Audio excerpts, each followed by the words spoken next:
Hey guys, how's it going? And happy Independence Day. And I've noticed on Independence Day, it's usually just been relegated to being called July 4th. Happy July 4th. And in many cases, just simply the 4th.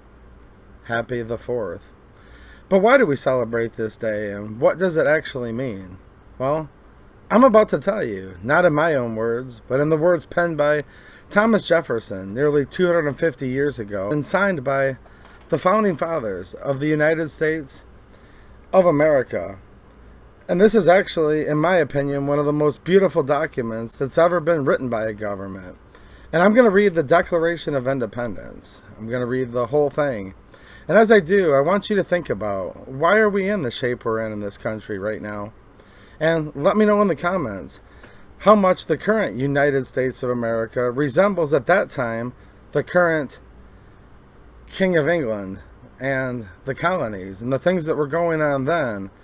Because as I read through, I actually see that this document may be more relevant today than it was on July 4th, 1776. Now I know this is not going to be a popular video, but that's okay, because this is important and this is literally what it means to be an American. So if you have friends or family that you might guess don't have any idea about the founding of this country and why we celebrate the 4th, share this video, and it might do them some good to understand where we were 250 years ago and where we are today.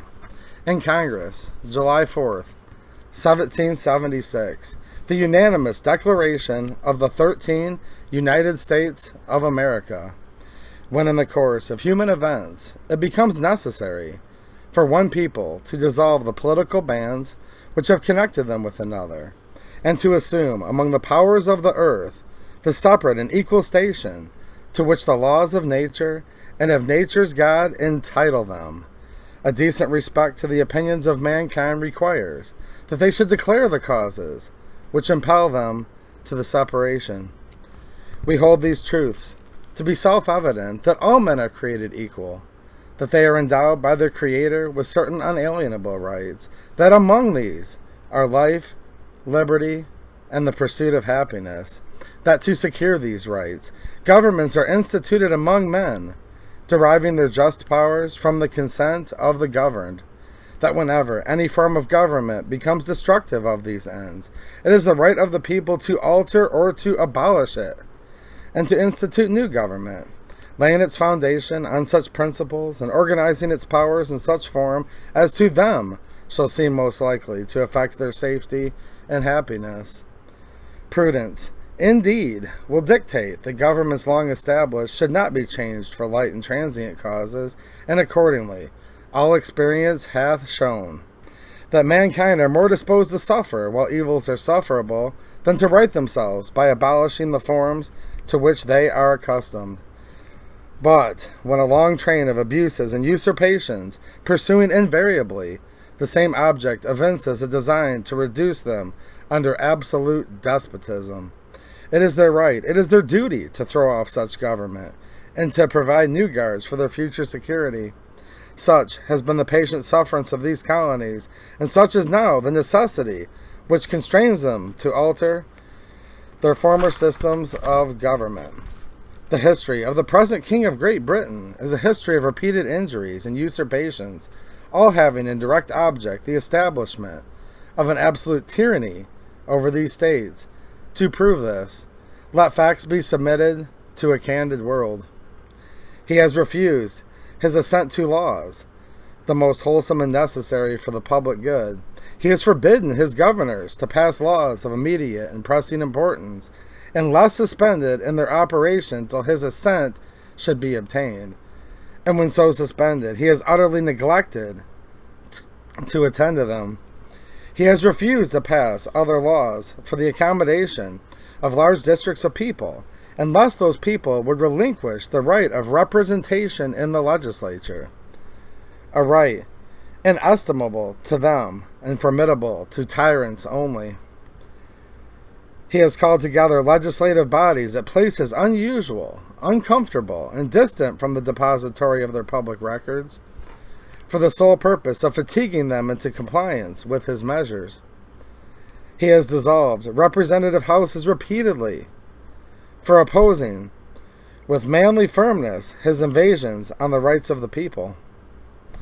He has refused for a long time, after such dissolutions, to cause others to be elected, whereby the legislative powers, incapable of annihilation, have returned to the people at large for their exercise, the state remaining in the meantime exposed to all the dangers of invasion from without and convulsions within.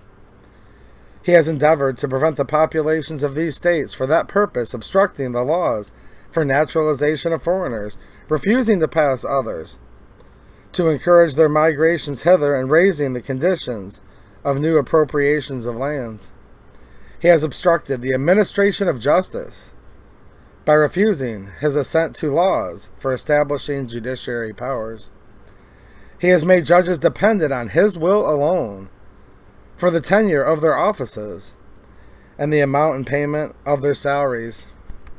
He has erected a multitude of new offices and sent hither swarms of officers to harass our people and to eat their substance.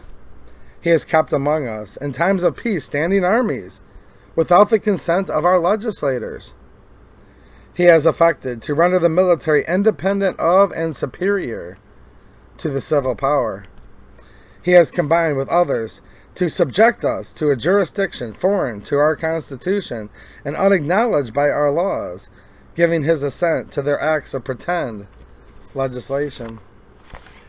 For quartering large bodies of armed troops among us, for protecting them by a mock trial from punishment for any murders which they should commit to the inhabitants of these states, for cutting off our trade with all parts of the world, for imposing taxes on us without our consent, for depriving us in many cases of the benefits of trial by jury, for transporting us beyond seas to be tried for pretend offenses, for abolishing the free system of English laws in a neighboring province, establishing therein an arbitrary government, and enabling its boundaries, so as to render it at once an example and fit instrument for introducing the same absolute rule into these colonies, for taking away our charters, abolishing our most valuable laws, and altering fundamentally the forms of our government, for suspending our own legislatures and declaring themselves invested with power to legislate for us in all cases whatsoever.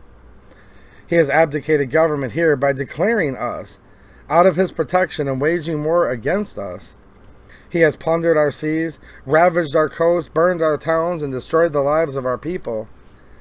He has at this time transporting large armies of foreign mercenaries to complete the works of death, dissolution, and tyranny already begun, with circumstances of cruelty and perfidy scarcely paralleled in the most barbarous ages, and totally unworthy the head of a civilized nation.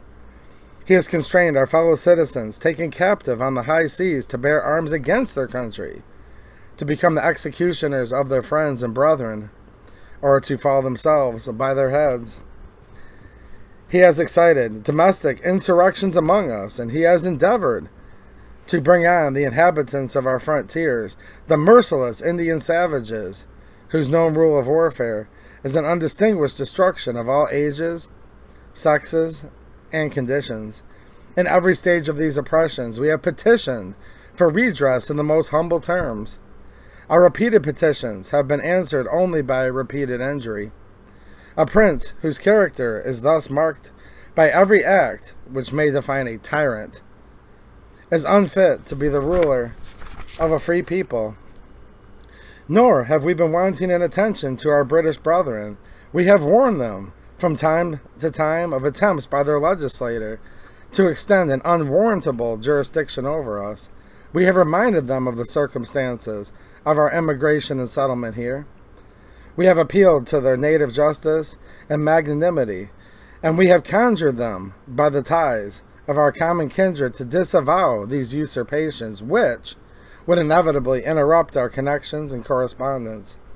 They too have been deaf to the voice of justice and of our contiguity. We must, therefore, acquiesce in the necessity which denounces our separation and hold them as we hold the rest of mankind, enemies in war, in peace friends. We, therefore, the representatives of the United States of America in General Congress, assembled, appealing to the Supreme Judge of the world for our rectitude of our intentions, do, in the name and by the authority of the good people of these colonies, solemnly publish and declare that these united colonies are, and of right ought to be, free and independent states, and that they are absolved from all allegiances to the British Crown, and that all political connection between them and the state of Great Britain is, and ought to be totally dissolved, and that as free and independent states, they will have full power to levy war, conclude peace, contract alliances, establish commerce, and do all of the acts and things which independent states may of right do. And for the support of this declaration, with a firm reliance on the protection of divine providence, we mutually pledge to each other our lives, our fortunes, and our sacred honor. Signed, from Georgia, Button Gwinnett, Lyman Hall. George Walton, North Carolina, William Hooper, Joseph Hughes, John Penn. South Carolina, Edward Rutledge, Thomas Hayward Jr., Thomas Lynch Jr., Arthur Middleton. Massachusetts, John Hancock. Maryland, Samuel Chase, William Paca, Thomas Stone, Charles Carroll of Carrollton. Virginia, George Wythe, Richard Henry Lee, Thomas Jefferson. Benjamin Harrison, Thomas Nelson Jr., Francis Lightfoot Lee. Carter Braxton, from Pennsylvania. Robert Morris, Benjamin Rush, Benjamin Franklin, John Morton, George Clymer, James Smith, George Taylor, James Wilson, George Ross. From Delaware, Caesar Rodney, George Reed, Thomas McKean. From New York, William Floyd, Philip Livingston, Francis Lewis, Lewis Morris. From New Jersey, Richard Stockton, John Witherspoon, Francis Hopkinson, John Hart, Abraham Clark. From New Hampshire, Josiah Bartlett, William Whipple. From Massachusetts, Samuel Adams, John Adams, Robert Treat Payne, Albridge Jerry.